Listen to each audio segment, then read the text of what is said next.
Au nom du Père et du Fils et du Saint-Esprit. Amen. Béni soit notre Seigneur Jésus-Christ, béni soit la Vierge Marie, la maman de Jésus, notre chère maman.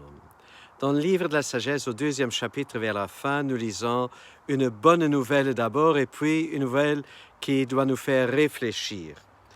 Dieu créa l'homme pour l'incorruptibilité, il a fait de lui une image de sa propre identité. Voilà ce qui souligne et affirme fortement notre vraie identité, mais aussi notre vraie dignité. Nous sommes à l'image de Dieu, nous sommes de sa famille. Mais alors, la phrase qui suit dit « C'est par la jalousie du diable que la mort est entrée dans le monde.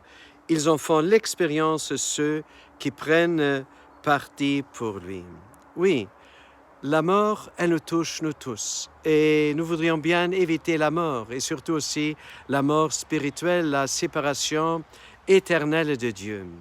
Donc, la jalousie du diable ne voulait pas que l'homme soit à l'image de Dieu, et nous nous sommes laissés tenter, et il nous arrive encore de nous laisser tenter par les idées, par les pensées mauvaises du diable.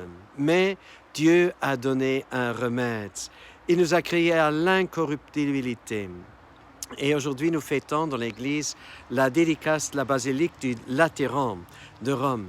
Et dans la lecture de ce jour-là, nous entendons parler d'une source qui est ouverte et qui s'ouvre en dessous de l'autel du temple et qui coule. Et il y a un grand fleuve qui en émane. Et des deux côtés de cette rivière, il y a des arbres qui portent des fruits pour la guérison.